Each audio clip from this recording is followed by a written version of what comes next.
Welcome to the Indie Film Hustle Podcast, episode number 107. If you compete with other people, no one will help you. If you compete against yourself, everyone will help you. Robert Rodriguez. Broadcasting from the back alley in Hollywood, it's the Indie Film Hustle Podcast, where we show you how to survive and thrive as an indie filmmaker in the jungles of the film biz. And here's your host, Alex Ferrari. Welcome, my indie film hustlers, to another episode of the Indie Film Hustle Podcast. I am your humble host, Alex Ferrari. Now, today's show is sponsored by VideoBlocks. Now, VideoBlocks is a subscription-based stock media company that gives you unlimited access to premium stock footage everyone could afford. If you're looking for like extra exterior shots or things that you might want to incorporate into any of your projects, whether that be a narrative, documentary, music videos, commercials, these guys got you covered. They've got unlimited daily downloads from a library of over 115,000 HD video clips, as well as a huge selection of After Effects templates for like opening credits, motion graphics, titles, company logos, as well as motion backgrounds as well. It's pretty amazing. And on average, subscribers pay less than $1 per download in a course of a year. And the content does not get stale. They're constantly adding new content to the library every month. So it keeps it very, very fresh, and you always have something new to look forward to. And everything you download is 100% royalty free. Even if your subscription is canceled, you have unrestricted usage rights for anything you want to do, including personal projects and commercial projects. And you keep whatever you download and maintain the usage rights forever. Now, VideoBlocks is offering The Tribe a yearly subscription for $99. That's $50 off the usual price tag, just for you guys, just for The Tribe. That's less than $10 a month. So to get this deal, just head over to videoblocks.com/hustle. That's VideoBlocks, VIDEO blocks.com/hustle for this exclusive offer. And don't forget to go to freefilmbook.com. That's freefilmbook.com to download your free filmmaking audiobooks from Audible. Well, guys, before we get into today's awesome episode, I have a treat for you guys. Tomorrow, if you guys are following me on social media, you know tomorrow, today is Monday, October 17th. Tomorrow, the 18th, is when we officially release the trailer for This Is Meg. That's right. I have been painstakingly in the kitchen cooking up this trailer for you guys, and I'm releasing it tomorrow. But because you guys are awesome, and because you guys are faithful Indie Film Hustle Tribe members, you get a sneak preview of the trailer before anybody else does. And all you've got to do is go over to thisismeg.com. That's right. And I've also created a new website for thisismeg.com. It is not the Seed and Spark page anymore. I've created a full-blown website dedicated specifically for This Is Meg, and we'll be adding more things coming up. But the trailer lives there. So please head over and check it out. Obviously, listen to this podcast first, but head over there and check it out and let me know what you guys think. This is a long time coming, and I just, again, want to thank you guys all for being so supportive of this project and what I'm trying to do. And I'm super excited to take you guys on the journey with me and see where This Is Meg is going to go. You know, I have no idea, but I had a lot of fun doing it. I got a feature film in the can. I told you guys at the beginning of the year I was going to have a feature film done, and I had no idea how I was going to do it or what it was going to be about. But here you go. And that's just a lesson, you guys. You just have to kind of just put it out there, and things will happen, you know, and you have to work really hard. And Robert Rodriguez said really wonderfully in a lecture he gave once that if you just sit there, nothing will happen. Nothing will happen at all if you just sit there and think about it or give yourself excuses why you're not making a movie. But if you just start working, start creating some momentum, some energy, the universe conspires to help you. And it's so, so true. I sat on my ass giving excuses for a better part of 20 years, going, oh, it's not this. I need this camera. I need this cast. I need this script. I need this. And I just said, screw it. I'm going to do it. And I did it. And the second I decided to start moving towards that goal, the universe and all these wonderful gifts, all these wonderful actors, locations, people, everything just started coming to us. And that journey ain't over yet.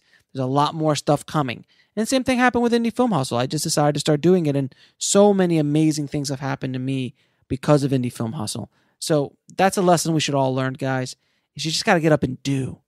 As Nike says, just do it. All right? So today, let's get to today's episode. Oh, and by the way, please let me know what you guys think. Post it up on please share it. Post it up on your social media. Do whatever you want. Please just get it out there as to many people as you can. And I'll let you know in the next coming months where it's going to screen, where we're going to have our world premiere.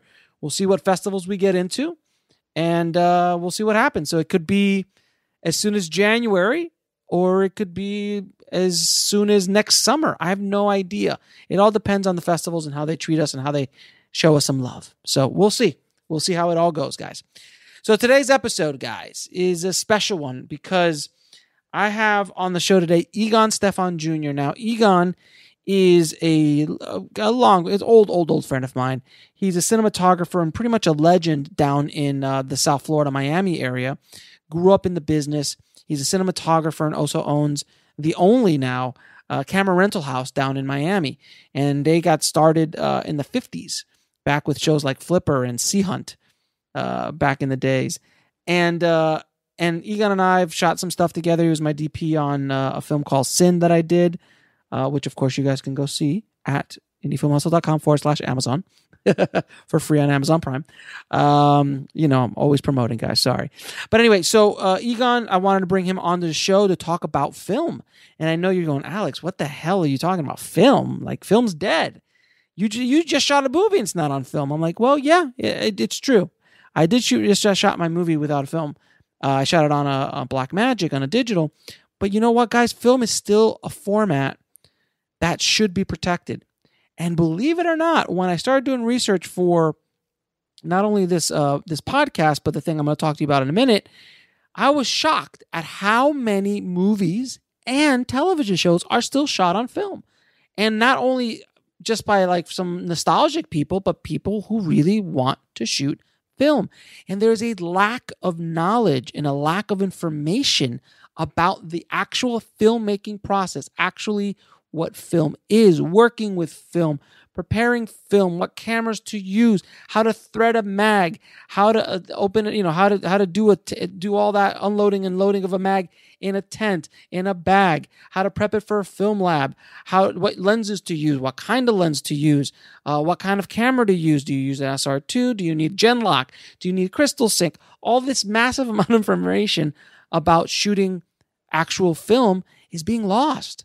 And it's not information that you can really find anywhere. I have not yet to find an online course anywhere in the world that teaches you about shooting Super 16 millimeter or shooting film in general. It's always very, very expensive workshop somewhere. And I decided, I'm like, you know what? I'm going to shoot a course on how to shoot Super 16 millimeter properly, how to work with film, what film is, the basics of film, the basics of camera, real world like production stuff, how to get things ready to go into battle, what to do, the whole ball of wax. And we created, I went down to Miami and shot with Egon a course called the Definitive Masterclass on Shooting Super 16 millimeter film. Now we chose Super 16 millimeter as opposed to 35 millimeter because Super 16 is where the independent filmmaker will probably go. It's what they can afford and what makes the most sense. And believe it or not, shows like Walking Dead are shot on Super 16 millimeter. And we go into a lot of detail about why Super 16 is so awesome as far as looks are concerned and what you can get out of it and the quality that you can get out of it. Right now, you can get film from Kodak and Kodak only, to my knowledge. We talk about the different film stocks, what you can get, all that kind of stuff in this course. But I wanted to bring Egon on to talk about this in some detail and give away some major knowledge bombs on shooting Super 16 and that it is a viable option for a lot of independent filmmakers because I know a lot of times being in post so long, a lot of filmmakers will come in with their DSLRs or their digital footage or a Red or an Alexa, and they're like, man, I really want to make it. Can you give it more of a filmic look? Can you go back to a film? Can you throw a film filter on it? Can you throw some grain on it or something like that to emulate film? Well, if you shoot film, guys, you get that look already.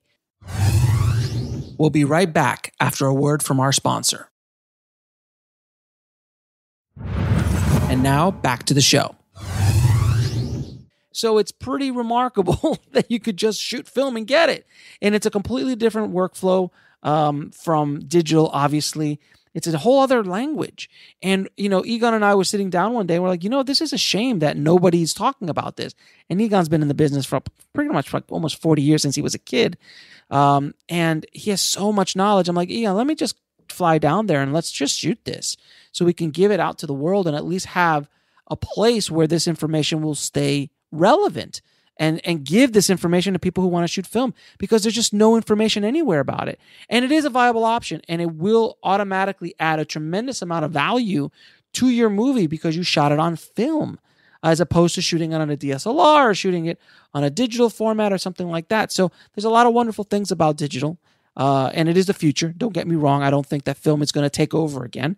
Digital is the future, but film should not be forgotten, and it should still be allowed to be a viable format in future filmmaking. So J.J. Abrams with Star Wars, all of Chris Nolan stuff, Martin Scorsese, Spielberg, and even newer generation filmmakers like Sean Baker, who won Sundance with Tangerine. I was just speaking to him the other day, and his new movie is shot on 35 millimeter. And I was like, wow, you're the one that brought the iPhone to mainstream about shooting films with the iPhone. He's like, yeah, and I love the iPhone. I think it was great for that movie, but this movie called for a different look, and I want to shoot film, and I think film is something that should not be forgotten and lost, and that is one of the reasons why I not only put this podcast together, but I put this entire course together, and at the end of this course, I'm going to give you a special coupon to get a discount on the course. And it is a little bit more pricey than my normal courses because, guys, it was a lot of work. And when you see it, you'll understand. And we are going to be putting up some free samples of the course up on YouTube so you can take a look at it. And it'll be also in the show notes at indiefilmhustle.com/107. So I'll put a couple of the lessons up so you can kind of see the quality of what we shot.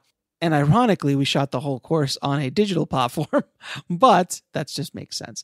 But anyway, guys, so Egon is just an encyclopedic amount of information about filmmaking, and he's worked with insane directors like Ridley Scott, Tony Scott, Michael Bay, Joe Pytka, and a ton, just amazing amount of people that he's worked with over the years, and worked with some amazing DPs like Paul Cameron, who's shooting Westworld right now and shot the Matrix movies, among other ones. There's just the list. I was just shocked at his resume when I actually looked at it. It was pretty insane. So if you guys are even remotely interested in filmmaking and actually putting the word film back into filmmaking, then enjoy my conversation with Egon Stefan Jr. I would like to welcome to the show Egon Stefan Jr., the legendary Egon Stefan Jr. How are you doing, sir? Alex, it's great to see you and great to be here with you. Thanks, man. Thank you so much. So, guys, I don't know if you know this. Me and Egon go back better part of a decade now. Egons. We've gone back Egons. Egons, exactly. And if you guys have checked out any of our courses we've done together, the Red course and the DSLR course, you'll already know who Egon is. But Egon is a legend down in the Miami area. His father started Cinevideotech. And why am I explaining this? You should explain it a little bit. How did you get into this crazy business? How did I get into this crazy business? Let's see. Okay, so if my father was a police officer, I'd have followed in his footsteps, or a fireman. But he came over from Germany right when the war broke out, and got relocated and stationed down in Miami, and opened up a company at that time called Cinetech, which is in 1968. And there wasn't really anything happening. It was like swampland down here. It was like a really weird place for motion pictures. But then actually different horror films came in, like The Creature from the Black Lagoon, and a TV series called Flipper, and Gentle Ben, and Sea Hunt. And these shows were featuring Florida and Miami. and my father was at the right place at the right time. And then he would just repair cameras, and then before you know it, invest into more equipment, and then start being the supplier for a little bit of everything. I mean, with lights, cameras, lenses, and then helicopter mounts. He was a good friend of Nelson Tyler from making the Tyler camera system mounts, and we became a dealer. And then shortly after that, many years, then we became a Panavision dealer. And for like 15 years, we were a Panavision rep down here. And then it seems like at least most of the jobs that would come down to South Florida, my father would have something to do with it, or we'd have something to do with it. We'd either work on the crew, or we would supply the equipment, or do both. Now you've been, because you've been basically on the front lines of every major production that went down in Miami over the last few decades. You kind of came up. You worked on Vice. You worked on Bad Boys. You worked with some legendary directors. I know you told me a couple stories of Ridley and Tony Scott when you worked with them in the commercial world. Can you share some of those stories? Well, when I was in my junior year of high school, I had the urge. I was working at when I'd get home from school, I would go over to my dad's company and just kind of wander around. And I was wandering around his company since I was a little kid. There's pictures of me, like playing with the drill press and the shavings of the lathe machine. And so it was like my playground. I didn't really understand what I was around at the time because it just seemed like a lot of stuff. And a long time I thought my dad was just a truck driver because he had a lot of vehicles and he'd take me everywhere. He'd drop off these trucks. I didn't really understand fully till when it was happening. So when I was younger like that, my father wanted me to get on some of these shows because, to give me a taste of being in the field, not just being in a shop. And I didn't have a union card, and that was a big deal. I mean, at that time, unions, and we had the IATSC out of Chicago, and that time it was local 666, the demon. No. But it's you couldn't get on a union show unless you were union. So they also had a restriction on what age you were to come in the union. You couldn't just get in there at 16 years old, and that's kind of like what my age was. Mm-hmm. But they pulled some strings and got me to at least be able to take the test. And then that time it was a written test and a actual hands-on test. But since I worked at the rental house, I was the one setting up all the equipment, and it was like I already knew the names of everything and how to put it together. But I didn't know the practical application of these tools. I only knew this is what this goes and the names and the pieces of it. But to use it in the field, that was all new stuff that had to be learned.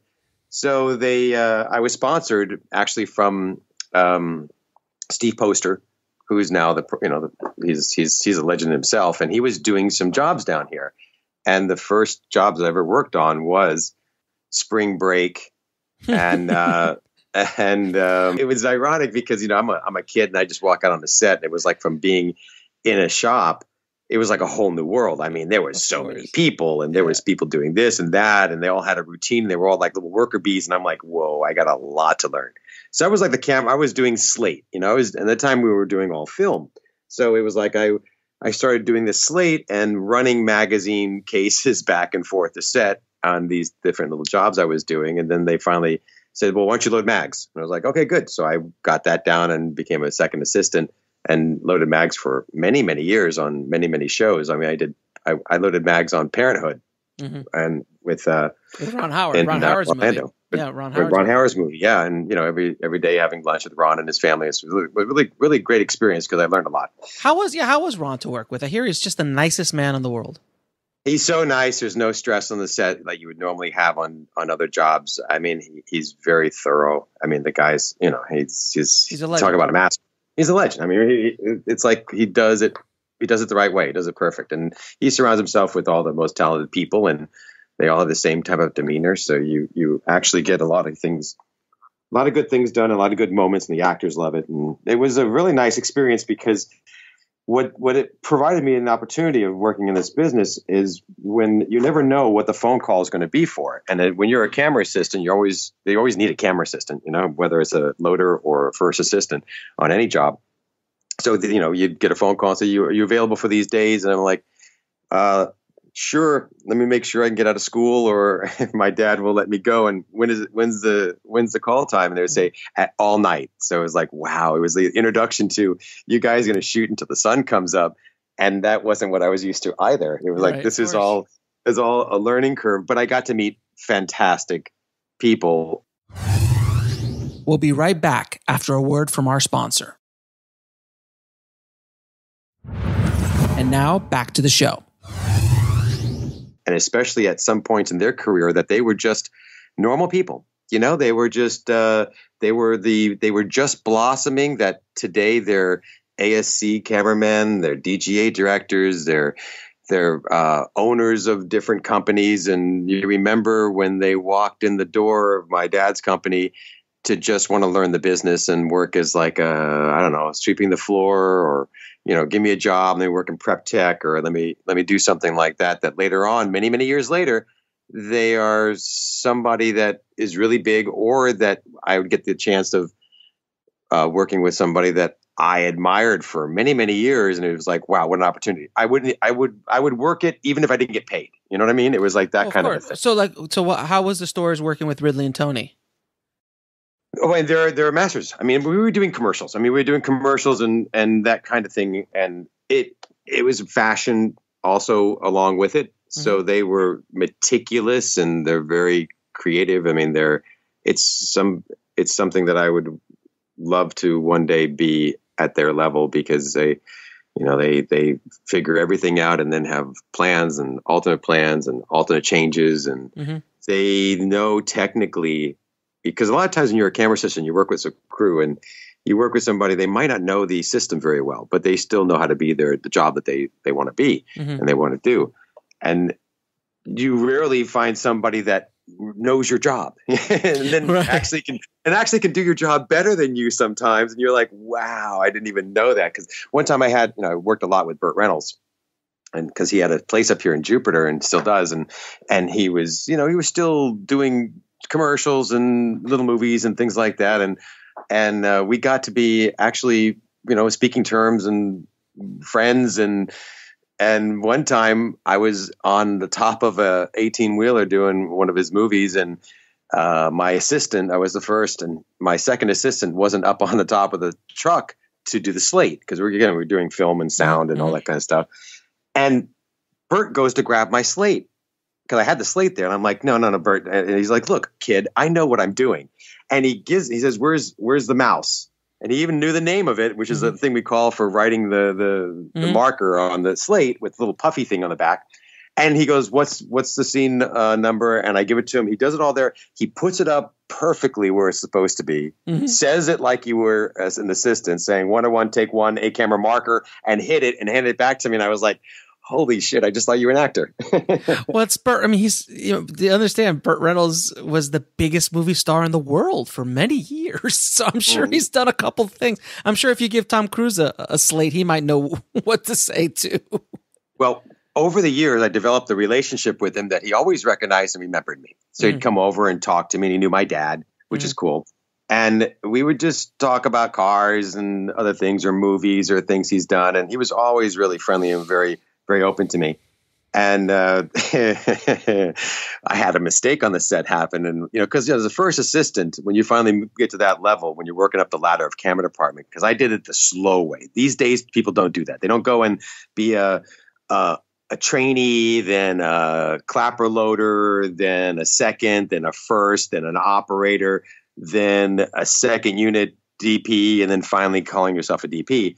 It takes years, 20 years to climb up that long ladder and get to that place that you could actually, it's not just you say, I'm this position. The people around you have to respect and understand that you can do that job, and then they give you a call. Because I can call myself a director and they won't hire me because I don't have anything around. But so then you mean you can't just buy a red camera and you're not an automatic DP because you bought a red camera?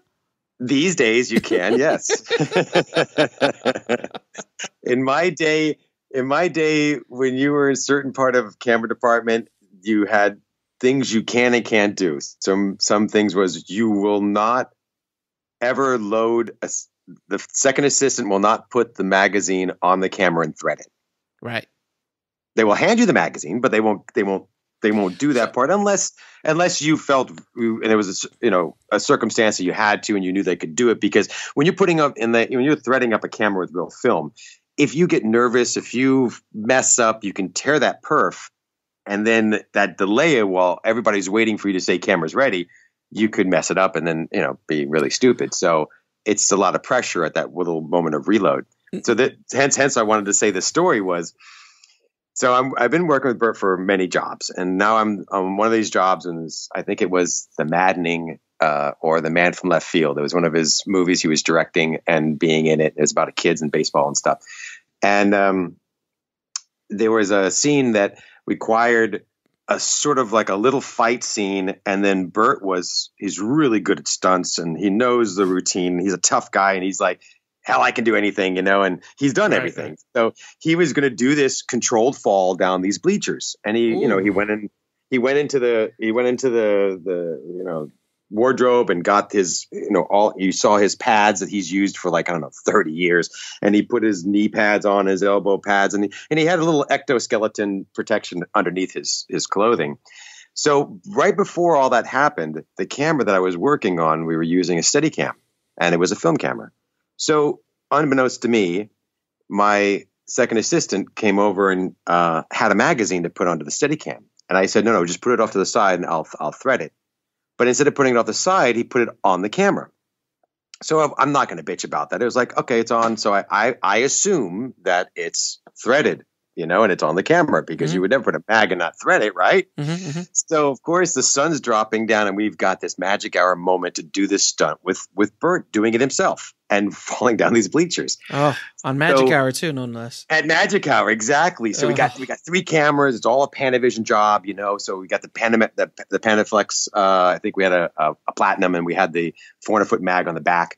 So of course we go from regular studio mode on sticks that we're doing these shots to Steadicam, and we're strapping it up. I'm putting the pressed in and getting the focus smart, all the things, and lightening it all up, and the right filter combination, and we're all like rushing. Okay, we do the scene, it's dialogue, and he goes down and he has this. He actually does this emotional scene, and even started to get a little teary eyed because he was acting really well. And then he walks off, and we pan off to the sunset. Beautiful cut, great. Check the gate. Right. So I go and open up the camera. Oh no. The film is not threaded in the camera. Oh my God. So on the Panaflex, you have contacts on the magazines, and it has a wind-up motor that's always on. Right. And when you turn it on, it takes up. So the film did go through to the other side, but never through the gate to be exposed. Perfect. So we're looking at it thinking, well, we're rolling. So that scene was, 212 feet or something like that. And it wasn't exposed 212 feet.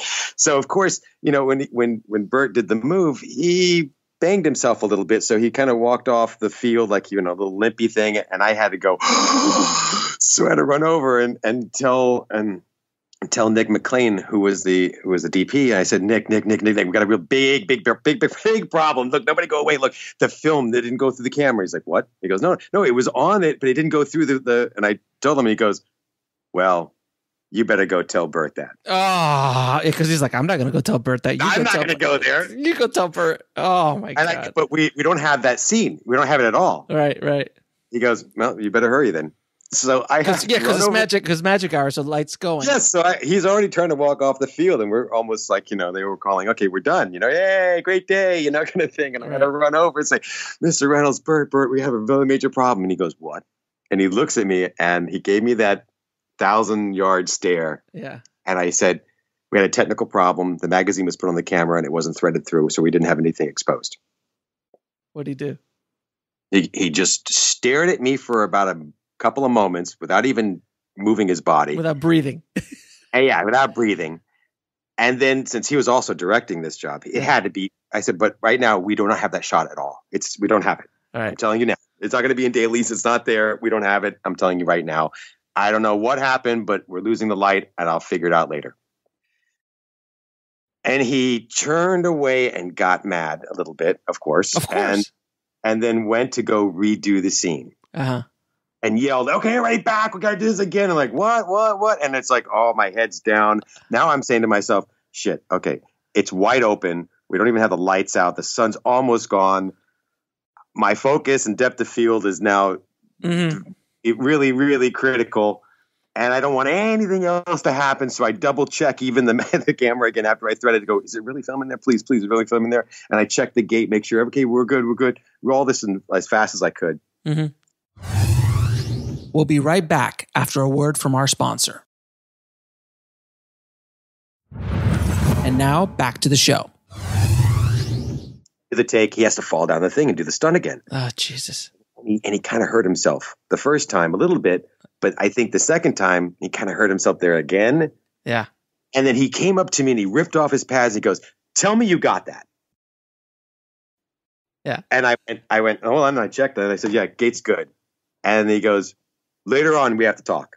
And then he just blew off. And I was like, oh, I got a major guy hating me. No, you're going to the principal's office. You're going to the principal's office. Yeah. I'm gonna get paddled. And we met later on, and he gave me the father to son kind of talk about responsibilities and consequences, and then said, "I hope you don't ever have that happen again, especially on my job." And I said, and he goes, "But I do thank you for telling me before I had to find out the next day. It would have been worse." Of course, they would have to have done the entire scene. And got the shot. Again. It was actually, I think, a little prettier because it was more golden at the time. Sure, it was, Egon. Sure, it was. Sure, it was. But you have things like that happen where you have a technical problem. Now, the reason why these things happen is in these days and age, you have digital cameras. You have a lot less of a learning curve to know how to play with it. You don't have the experience of the masters on how to create something with light and shadow and have it to do it on film, but you can still get good images and people get great stuff. And I think that the margin of major mistakes is gotten smaller. So it's easier for people to just pick up a camera and shoot with it and not have issues like focus or depth or ground glass column. For somebody who just DP'd their first feature film, I can guarantee you that's the case.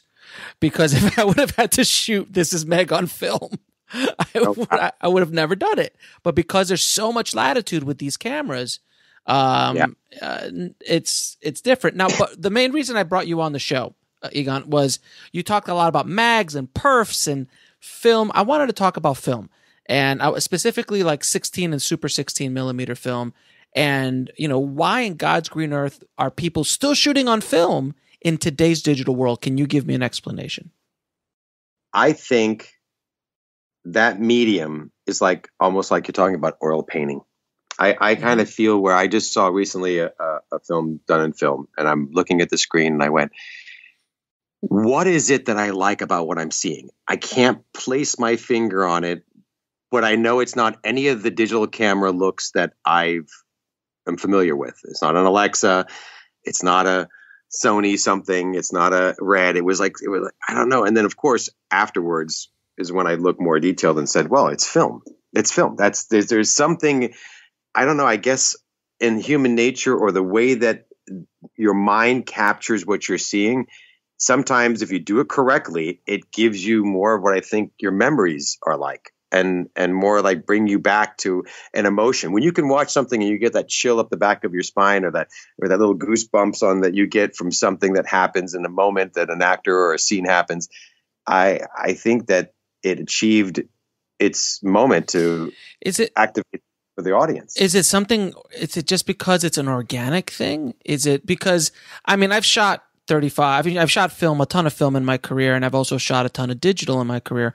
And there is something about film. Now, I'm not sure if that's nostalgia for me and you because it's our generation. We grew up with film.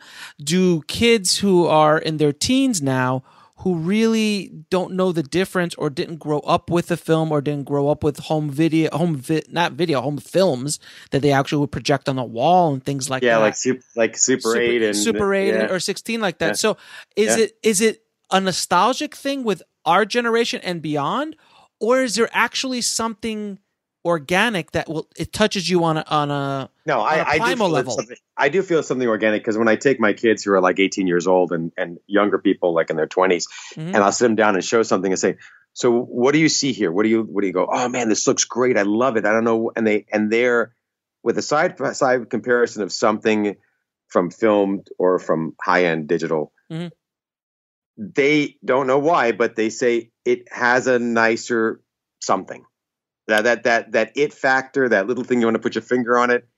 I don't know if it's a tonal values or the way it falls off or the way it makes you feel like it's more like, and like I said, in my mind of my memory of something. It's just something. There is something really magical about film, and by the way, a lot of people now are shooting more and more film than they ever have in the past, probably 5 to 10 years, because a lot of people are going back to shooting Super 16 specifically. Like Walking Dead is shot on Super 16. Right. The Oscar nominated movie Carol just got shot. HBO's Westworld shot on film. There's so many. Okay, so the DP on Westworld, Paul Cameron, is one of my favorite people. I mean, he did The Matrix, if I'm not mistaken, right? Well, he did Gone in 60 Seconds, Swordfish, Deja Vu. He works with. He's a very big DP.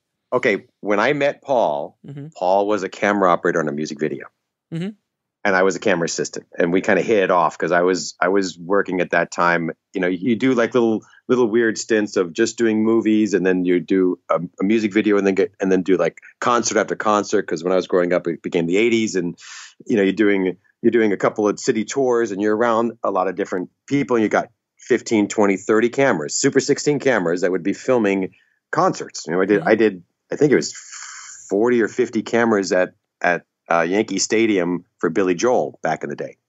And there was all film, Super 16. God. And Paul was from a group that was the main mentor was Tony Mitchell. Tony Mitchell had Crescenzo, Notarali, and you had Romeo Tironi, and you had Paul Cameron, and you had Eddie Stevenson, and you have Jim Gucciardo, and these guys were like this little clique that really nailed it. They were like on that, you know, giving at least concerts and music video imagery that people were really adapting to. And I got to be in the flight seat with them. I was their wingman. I was the camera assistant pulling focus under them. And then if you pulled that off, they would hire you on a big commercial or a movie or something. And then when I see Paul, from even when I was just back pulling focus days, he was from, you know, he has a beautiful eye, and he knows technically. I mean, like I said, everything about your job, he knows it better than you do.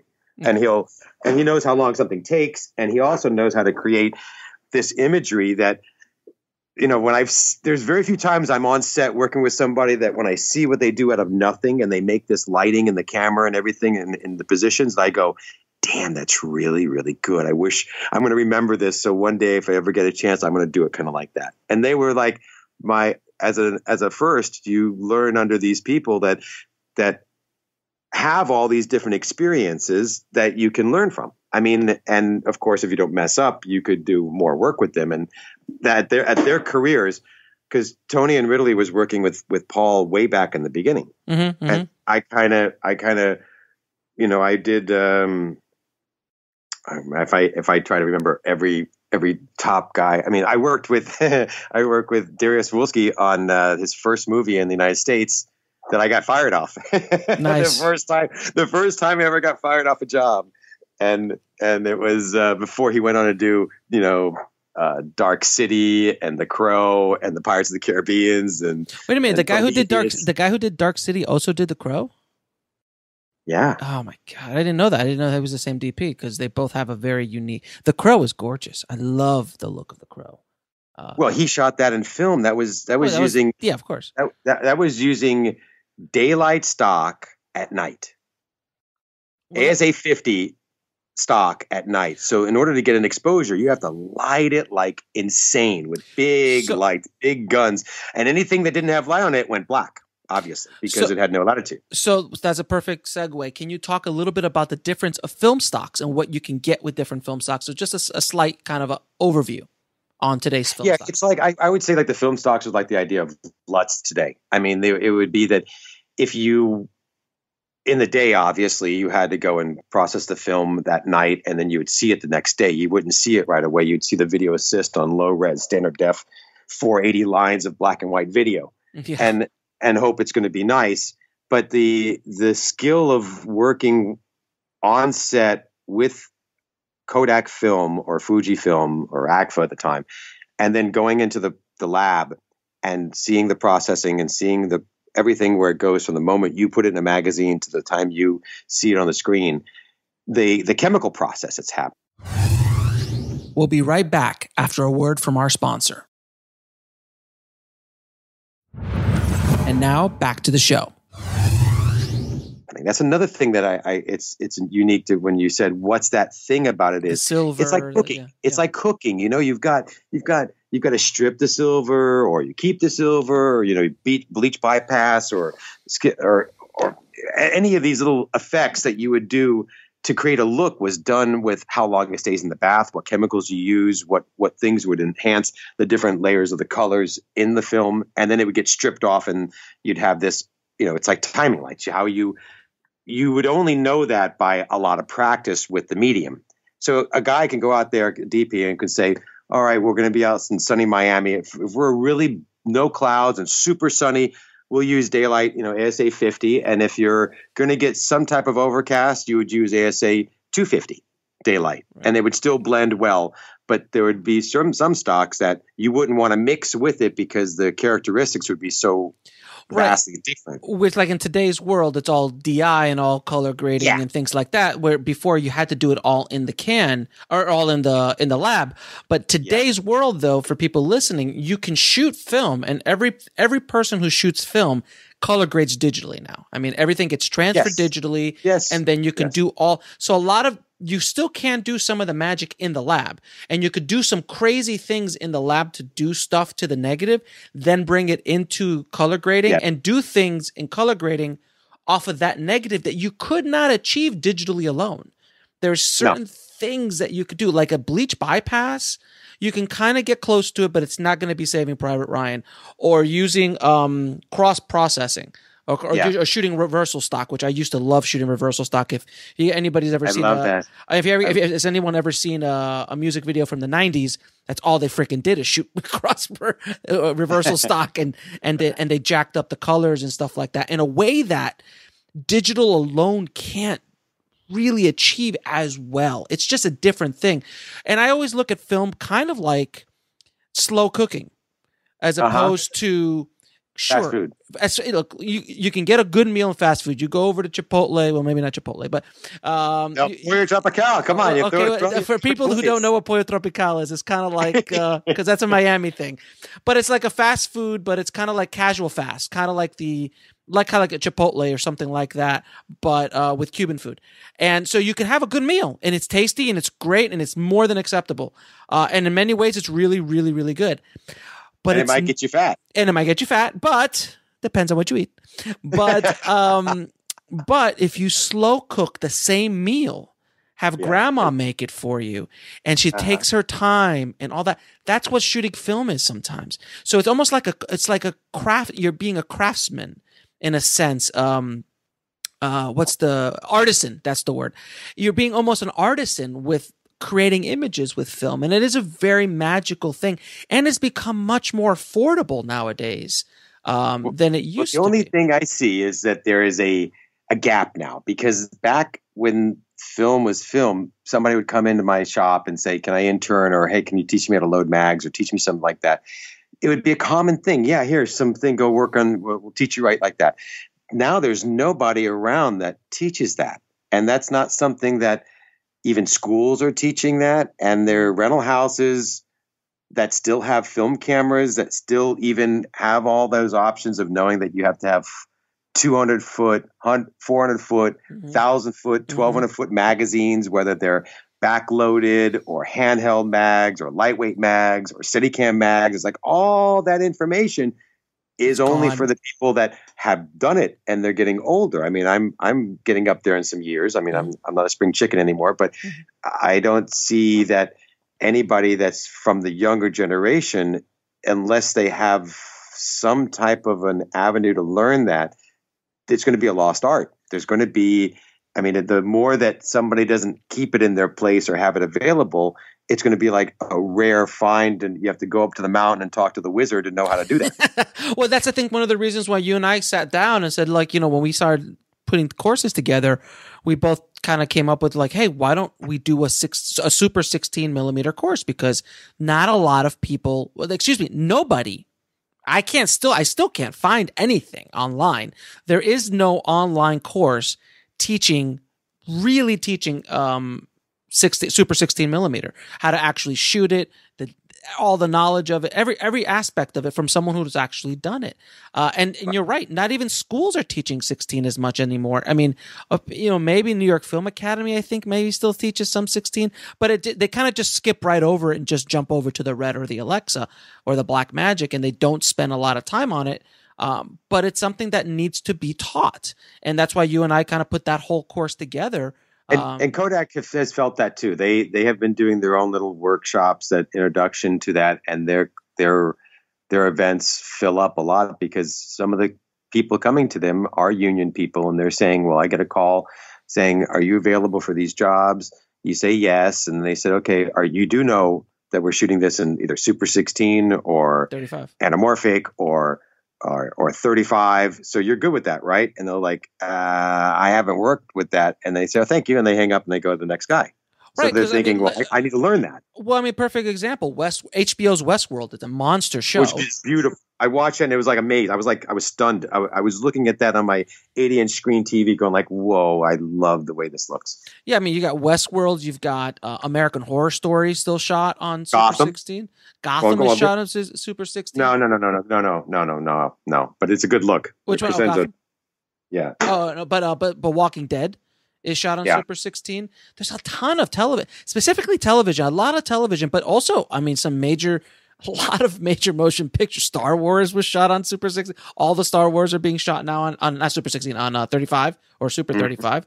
And anything Christopher Nolan does is shot on 35, or if not IMAX. So film is not dead. I know a lot of people think it is, but it's not. And it's still, is it ever going to be the main thing anymore? No, it won't. No, it's not. No, technology is taking over. But it should be not something that dies. And I think that's the big thing. I think it should be an option for filmmakers and storytellers and image makers to have that filmmaking option and actually be a film, put the film back into filmmaking, which is something that people have forgotten. Right. We say film, or we say, oh, I'm going to go make that film. I'm like, no, you're going to go make a digital product, or I'm a filmmaker. I'm like, you're not. You're an image maker, or you're a content creator. You're not a filmmaker because you're not making things with film. So that's that whole thing. So can you talk about real quick? Because I know we talked about 16 and Super 16. Can you tell the audience what the difference between the two are? Well, there was regular 16, and you had perfs on both sides of the frame, and they wanted to see if they can put more image onto that film. And in order to do that, they said, okay, if we got rid of one set of perfs, we could shift it over to the right, and we could actually make it so that we would have a 16:9 or a 2:3:5 kind of feeling to it on 16. And what they did is they actually figured out on the camera how to take the mount and flip it 180. That would bring you over just those little bit that you needed to take care of that. And then the Super 16 film was only perfed on one side. Same thing happened with the regular 35 and Super 35. In order to do that, they had to try to squeeze stuff. They still maintained both perfs, but they were able to adapt a 180-degree mount on the cameras that could shift you. And also they would also do that on the bottom of the camera for the base plate to line up all the rods and the follow focuses and the matte box. Everything had to be shifted over a little bit. And it would give you more landscape, more real estate to put your imagery on. Right, and it give you more of that 16:9 look, which everybody was looking for, because remember the olden days obviously was 4:3, and that's what 16 was, 4:3. Well, if it was the olden days, you even had 2-perf tetnoscope. That was all the spaghetti westerns, and a lot of the popular movies of our past was used in that format. That was more than a 16:9. You're looking at an anamorphic image with spherical lenses. instead of being anamorphic lenses. Got you. So, and then you'd optically change it when you would project it. Now, what would be the top 3 tips you would give somebody going out and shooting film for the first time on location? Have somebody in your pocket that you can call for if you get in trouble. Do a lot of homework. Mm-hmm. Test. In my day, we would, take 100 foot or 200 feet of some film and we would test it. We would test it with lights and latitude and different things, just like you would do now. That I think the process of testing your tools or preparing them before you go out and use them has really become a little laxed. We'll be right back after a word from our sponsor. And now back to the show.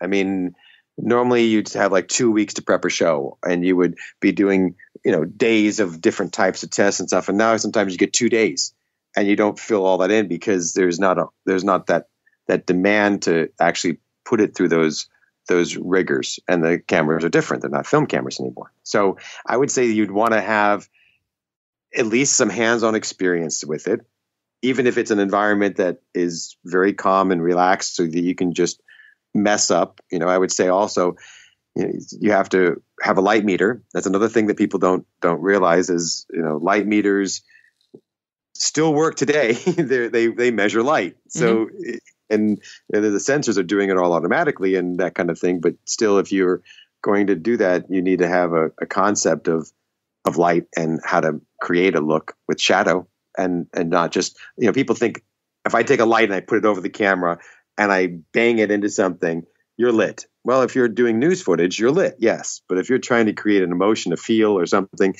the type of light, the color of light, the unit of light, how you kind of place it and do it is the molding of the scene that you're doing. And to achieve that, you need a meter. So you would probably want to, have some people at least that have been who've done it once or twice to give you a little help. Yeah, it was a perfect example. I was working on a project that was shot on Super 16, and the filmmaker found somebody who said that they can do it, and they sent it to me, and it was literally grain central. Like the grain was as big as boulders, and it was just shot horribly bad. Not because the lighting particularly it was just the exposure wasn't right, and it was just super super super grainy. So they were like, hey, what can we do? I'm like, there's not a whole lot we can do, man. You mean these grains are literally the size of boulders, and that's the thing that people have to understand when they're shooting film. It is not nearly as forgiving as digital. No, but that was why you went to school and you learned art. It was an art thing. It wasn't just, hey, I go out and I shoot, concerts or weddings and that kind of. No, we're really doing this as an art. You're learning. The things that I would read was always trade magazines or articles about the people that I admire and I look up to, that they're giving explanations on how they did something, or calling them up and saying, hey, I just watched what you did. How did you do this little scene? Because I'm amazed. I can't figure it out. And you talk to them about it, and that's what you kind of did to improve on. And people would actually say to you, hey, I want my Pepsi commercial to look like this scene of this movie from this particular team. And you'd be like, okay, now you have to somehow, not having been on that last job, create that look with the experience level that you have. Or try to find it in the American Cinematographer, where the DP explains everything. You go right back and you go like, get all those issues and say, okay, where was that? Okay, they used lightning strikes, and they used like I actually I studied the one from Condi, who did Seven, and because Seven was such a kind of revolutionary way it was shot, with the whole silver bath and. And they just, the darks went so dark, and this is at the time when digital was not around yet. Right. And I just studied it there. I just bought, I love collecting Stanley Kubrick's American Cinematographers. So I got The Shining just for fun, just to see, because that was one of the first times I used Steadicam. Not the first time, but one of the first times I used Steadicam. It's just fun. But yeah, that's how you would do it. But film is can be forgiving if you choose the right stock and light it the proper way. So like the Vision stocks, those Kodak Vision stocks, which are basically what is left now, is like it's all Vision stock if I'm not mistaken. Or is there other kinds of Kodak stock now as well? I believe that's the Visions that are the Vision 2 and stuff that's where the best of having learned over all those years of working with film and latitudes that they've got to. I mean, they kind of say at that point, but there were the exotic stocks that's why fun stuff. When we would do our job and we'd get a call, I mean, and it was especially a film job, obviously, you were called because they knew you could pull that off. You were called because they knew you had skills. You had skills more than they did, and they watched you on the set and they knew that you would have it. And when you say like the margin of error, it's huge, but once you know how to do it, it's a piece of cake. It's actually, believe it or not, and I love the digital cameras these days, but me and a camera and a magazine and a battery, I could go anywhere in the world and do my thing with a very low impact of having to be reliant on cables, power, and batteries and power. I mean, in my day, a G&M battery, a 12, 24-volt battery, 13 amp hour battery can last you all day. Right. You're literally it's almost like running around with a camcorder.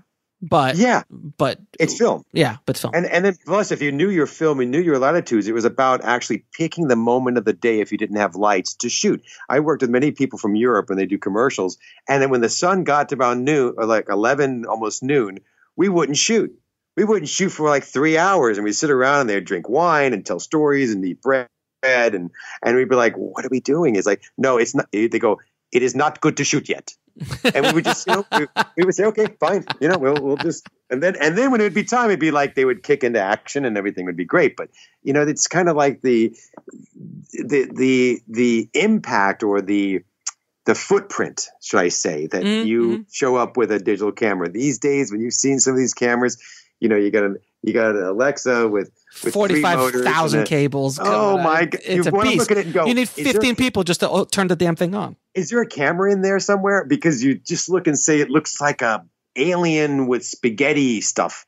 And of course, you've got little cables that go weird and little other bugs, electronic bugs, which I know everybody has a computer and we like to call them gremlins. They're gremlins, bugs. Yes, incompatibilities of things. And you go, why is that not playing right? I'm supposed to be at this frame rate and it's not listening, or it's not. Why is it? I don't have the latest firmware, so it's not hooking up to the proper this and that. Oh my God! It's like, did you update the firmware? Oh, you're 3 builds back. That's the problem. It's like So this is a thing that's one of the big pluses you don't have to worry about with shooting Super 16 or shooting film, is that film is film. It's been film for the last 120 years. It ain't. Yeah. There is no firmware update for it.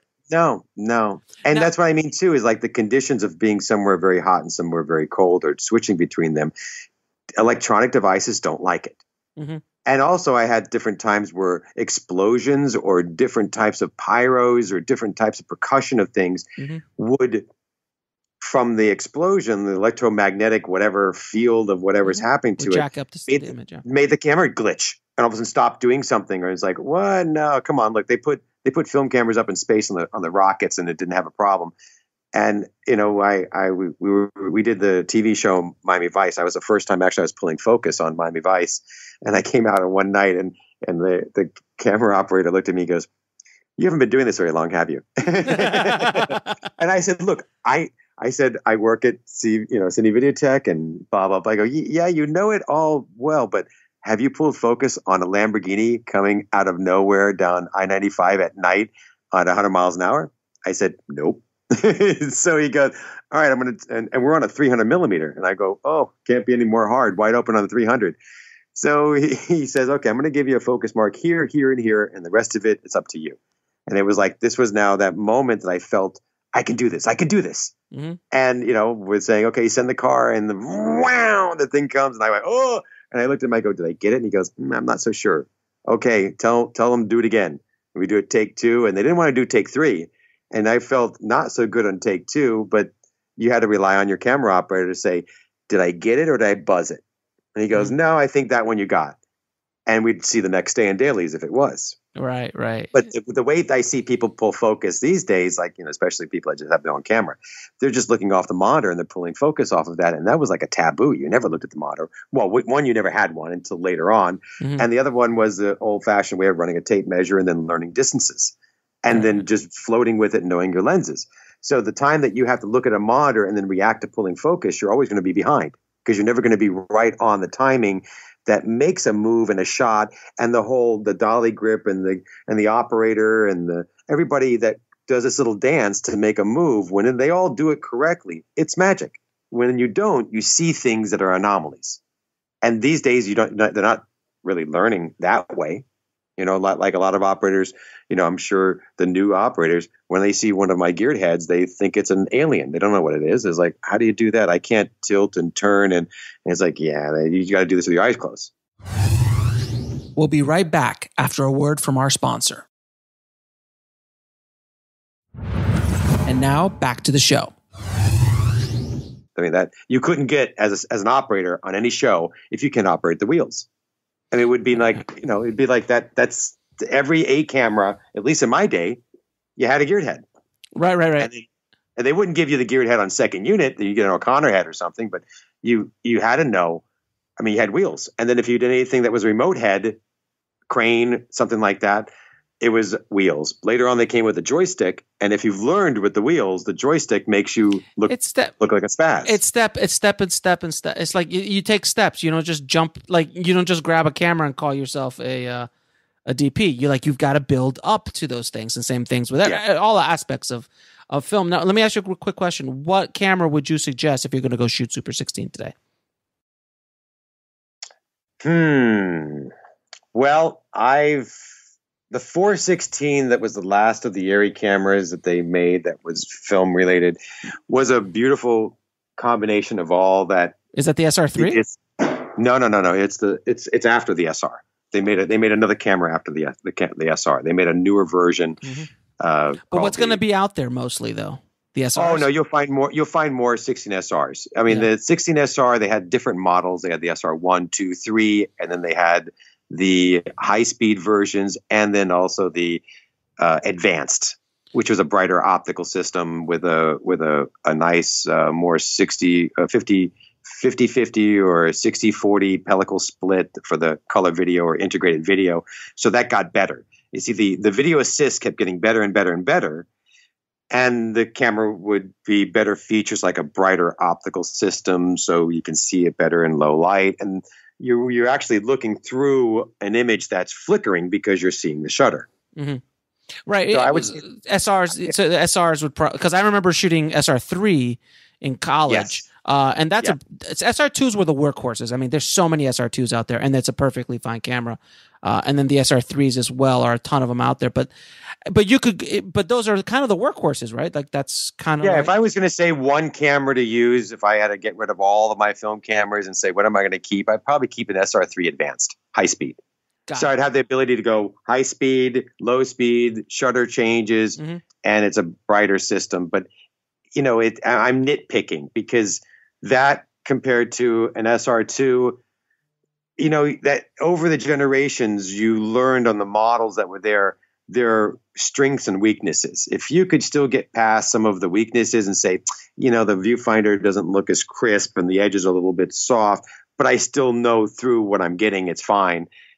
It's a fine camera. You know what I mean? It's like I have almost every film camera that has been made. I mean, yes. Which brings me. You have to tell. I hate to interrupt you. You have to tell the story of the Citizen Kane camera. Really? Please tell, because it was such an awesome story when you told me. Real quick, if you don't want to tell it, I'll tell it really quickly. Okay, I'll tell it. Jimmy Cotner had the camera that shot Citizen Kane and was going to donate it to the ASC museum, but not till later, and gave it to my father. And for many, many, many years, it sat in his office, which was your office. And I've been there many times. I'm like, hey, that's a pretty cool camera, but you never once told me it was the one that shot Citizen freaking Kane. And then there was a poster that had Orson Welles on it that had him, like in glass frame, big picture of Orson on it. So then later, my father passes away, and I take over the company, and time goes on, and Jimmy says, you know what, can we like get that camera and, what if you think about donating it to the ASC Museum? I was like, sure. Okay. Well, I haven't moved it even since the day my father died. It's been in the same position for, I don't know, 20 years, something like that. And so I go to pack it up and try to pack it up. And as I'm there at night by myself, and I was like, wow, it's really sad to see this go, because I kind of got used to it, seeing it every day, and even when I was a kid. So I started to put it back into the case. And as I'm on the floor, like kneeling down, I see stars. Something hits me over the head, and I look down and I'm bleeding and there's glass everywhere. And I'm like, what the hell? And I look up and I go, Orson had come off the wall and hit me straight on the head, cut my nose, cut my face, glass everywhere, cut my hand. And I said, dude, are you mad that I'm getting rid of this? Or did I just disrupt some little pod of energy that decided to go, and spaz out and, have that happen? And That's hilarious. I cleaned up my blood. And then, of course, I told my staff the next day, look what happened here. But I think if you wanted to go see it, it's over at ASC right now. That's super fun, man. And I still have the poster. I never put glass in it again because I don't want him to hit me again. Fair enough. Maybe he was mad. I don't know. Orson rolled over and got pissed. So what, if you had one piece of advice you can give any filmmaker starting out in the business, what would it be? You got to love what you do, and you got to have passion for it. And you want to up your game, everybody's going to do something, but do it in a unique way that is inherent to you, and then make it just grow. As you get more time in the seat and the saddle, your experience will grow. And too many times I see that a lot of the younger generation, they want it fast and cheap, but then it mostly isn't good. And it comes off as being arrogant for the masters that have spent their life trying to learn something and try to do it like somebody who doesn't go to college and somebody who does, and they want to tell them, my way is the best way. It's like, I don't want to hear that. It's like you have to put in your time one way or another, and to give a little respect to where it's calmed out, because it's gotten so easy from the backs of people that had did it way before you. And we're always experimenting, always pushing the envelopes, and nobody knows everything. Like I always say, I go out there and a lot of times I work on jobs and nothing really surprises me. And then there's other times it's like, hey, I learned something even today.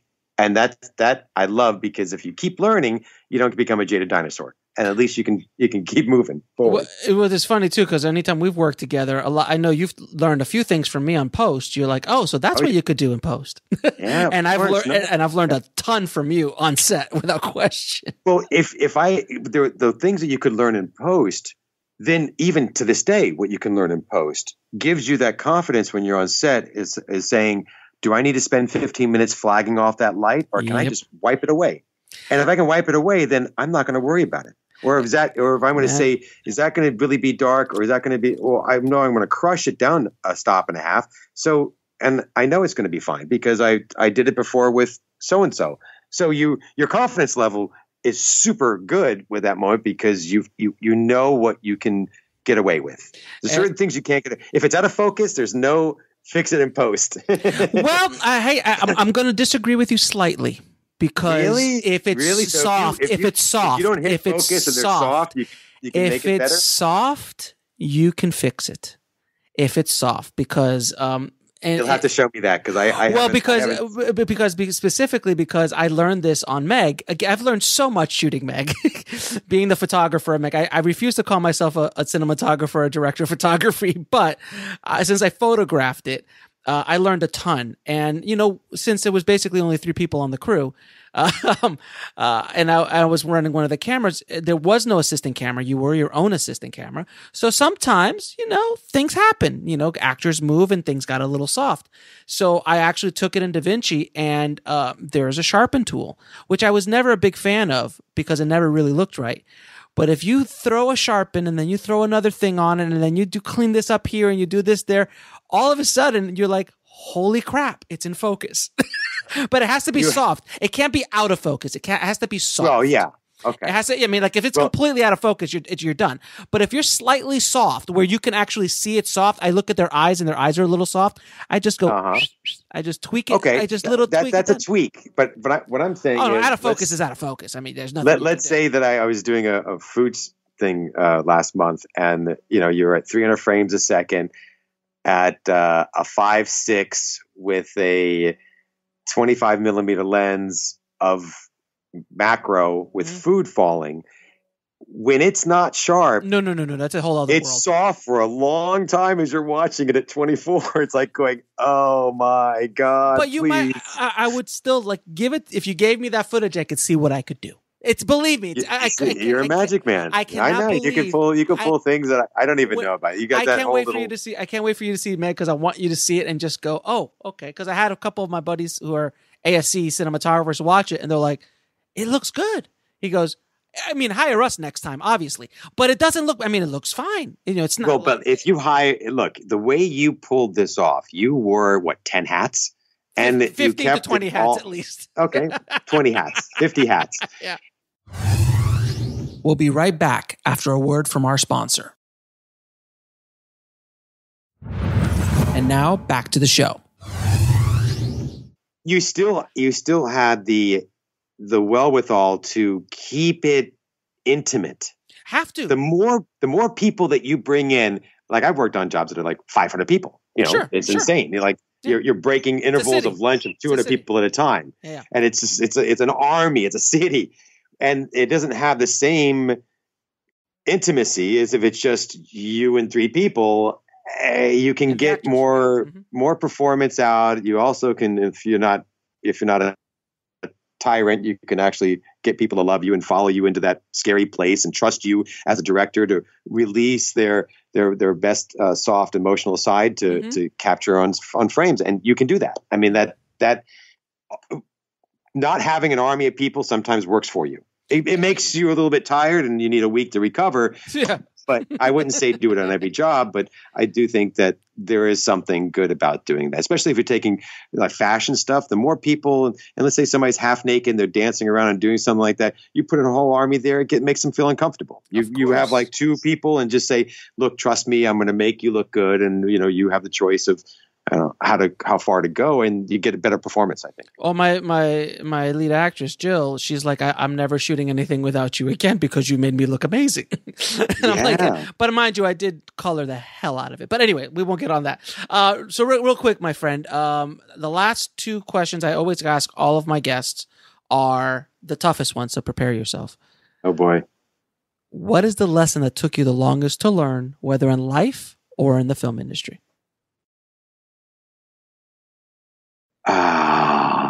The lesson that I had to learn. You don't know everything. Even though you might feel it, you don't know it. And some of the choices that you make many years later can come back to reward you or come back to haunt you. Mm-hmm. That's so very true. I think that if I try to keep thinking that, look, I'm lucky to have a job where we're doing make-believe. We're really selling mirrors to the land of the blind. We're doing advertising of products that are better looking than the actual product itself. Mm-hmm. We're getting consumerism to buy things or go and follow directors because they emotionally get brought onto a place that they love their films, and you're giving somebody in the way this world can be so ugly and horrible and distressful. You can have a moment of 2 hours to watch a movie and feel good about yourself. So you can touch people unilaterally, whatever nationality you are, through this medium. Mm-hmm. And that it's not brain surgery. So it should be something that you enjoy doing, and it should be something that you don't beat into people like you're building a pyramid, that you do it in a creative way, and then you're proud of it. And you might actually feel good that you were there, like those magical moments that changes people's careers, that you can say and look next to the person and say, I was there with you that night. I was a part of that. Mm-hmm, and mm-hmm. I experienced that moment, and I knew this was going to be a turning point. And that's a neat thing, because people, to do what they love, that pays their bills and also fulfills their spirit, it's tough to find that calling. And if this is going to be the one, which I'm not saying it is, because a lot of sucky parts about it completely that when I got fired off that job, I didn't leave my apartment for 2 weeks thinking I just never want to be in public again because I was so hurt by it. But, it has some terrible lows. And then if you can sort of ride that out and remember your place, that you don't know everything, and there's somebody that's going to know or do something a little bit better, embrace it and just kind of be open to it and receptive to it and learn. I think really it's about learning, whether I'm 50 or 20. As long as I keep learning, it keeps me excited. If I don't want to learn and it becomes boring, I got to do something else. Now, what are your 3 favorite films of all time? Blade Runner. Excellent. Domino. I love Domino. That's the first time it's been on the show. Good. That's a good really? movie. Yeah, no one else has called Domino out. That's a Tony Scott film. I mean, so brilliantly shot. Brilliant. Well, the editing in that is you're so committed to that kind of a style that if you got the whole team backing you, you get to stumble upon greatness in that crazy. It's Tony Scott. Tony Scott. I mean, he revolutionized the action movie. There's no question about it. Well, actually, and of course I said Blade Runner, so that's Ridley. That's Ridley. That's Ridley, who also revolutionized. And whoever's listening to this podcast right now and has not seen Blade Runner, you need to stop listening right now and go stream it, rent it, buy it, whatever. You won't be sorry. And what's your third one, sir? And it still holds up. I'm not so sure about Blade Runner 2 that I heard is a thing. We'll see. We'll see. We'll see. I'm gonna keep open. Look. I mean, and here's going to be one that you probably. I mean, look, I could go on by telling you films like Fellini's 8.5 and go back to Seven Samurai and all these type of things. So but I would say something that I could go and grab to that I can see over and over again because I don't know, it seemed like it's more old school, would probably be Excalibur. Oh wow, yeah, I loved Excalibur because I like Borman's. I like the way it looked. I mean, you didn't have all the visual and special effects. You had to do them practically. It had more of a story about King Arthur. It had real actors, even though they did every scene yelling. Yeah. But I don't know. I could watch it over and over again. Or Dune, for instance, as another one I love. Just the way because I mean, there's these days. Give me something that happened recently, a movie line that you can remember. Off the top of my head, I can't remember anything right now. Exactly, but you can remember movie lines from Breakfast Club. You can remember movie lines from Arnold's movies. You can remember movie lines from Talladega Nights, or certain things that are like they just stick with you. They stick with you. Ghostbusters, the original. You have there's so many. When a line or something in a movie that sticks with you, even like Blade Runner, not an easy thing to meet your maker. It's kind of like these are. I don't find that commonly now with certain things. You say a line and I get people looking at me and think I'm just talking to myself like a crazy man, but it really has a reference and a homage to a certain film. Now, where can people find you online, sir? Let's say you can check me on Facebook under Cine Videotech or Egon Stefan Jr., Instagram, Snapchat, and your website. Your website's actually Cine Videotech. www.cinevideotech.com. We're going to update that. It needs a new facelift, but it's still the same people. We're still the only rental house, one of the very, very few that are still around from the original family from 1968. So the name and the people, I'm the second generation. And hopefully at some point, one of my kids wants to do this too, and I can have them take over my little part. But we've been trying to be a stable place in Miami, Florida, for a very long time. And when you look at the whole industry in itself, many companies were bought and sold and still kept the same name, but not have the same people that are back and behind it. And I'm still one of the very few independently owned that's still maintained like it was in the old days. We have lights that are from 40 years old that still work. And we have lenses and cameras from way back, even hand crank cameras or moviolas that people don't even know how to thread up, or, some things that I was saying, today's technology, you can still use older lenses on newer cameras, and you can still use older lights on newer scenes. It does. A light is a light. It's just how and they a lens made is it. and a lens is a lens. Right. So, it's one of those things that I feel more than just that I'm a cameraman or that I'm a teacher or a mentor for a lot of people. It's like I also feel obligated that I'm like a storehouse of knowledge for, this medium, and I'm always wanting to pass it on to anybody else and still try to offer the tools to the filmmakers that I was offered. Man, thank you so much, Egon, for being on the show, and thank you for being a part of our little course that we put together for 16 millimeter, Super 16 millimeter, and then we have a couple other courses coming up. A lens masterclass, which literally Egon opened up the vault, and we looked at every freaking lens on the planet and shot with it, and it's obscene. And we also have another one with filters, just the magic of what filters can do as well, coming up in the next few months. But right now we're releasing the Super 16 definitive Super 16 Masterclass. We'll be right back after a word from our sponsor. And now back to the show. And I will give you all that information in the show notes, guys. But Egon, brother, thank you as always. Hey, Alex, man. the best, man. I've always said that you're one of a kind, and I'm so happy to be your friend and so happy to be a part of this. And you've helped me over all the years, and I think this is a fantastic thing you're doing, and keep it going, buddy. Thank you, brother. Thanks for being on the show. Man, I hope you guys enjoyed that episode with Egon, our little talk. And, again, film is not dead, guys. It's not. As much as people like to say it's completely gone, it's quietly working in the background, and things that you thought that are not being shot on film are being shot on film. So don't think that you can't shoot film because it's way, way too expensive or way out of your, price, league, or that you need, insane amounts of people to do it. It is more complicated than grabbing your iPhone and shooting, but the results will be worth the extra time and money that you will need to shoot it. But it's still very affordable considering when you start doing the math. So as promised, guys, if you guys want to take this course, which will be growing, I'm going to be adding a few more things to it in the coming months. So just head over to indiefilmhustle.com/super 16. That's indiefilmhustle.com/super 16. And not the word, the number. So the word super and the number 16. So indiefilmhustle.com/super 16. And I'm going to be giving you $50 off the cost of the course. This is a really special course, guys. It's a long course. It has a lot of information on it.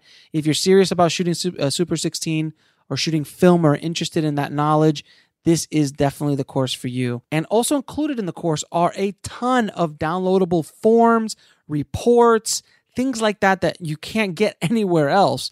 And that's included in the course. So you can download all this stuff and get things ready.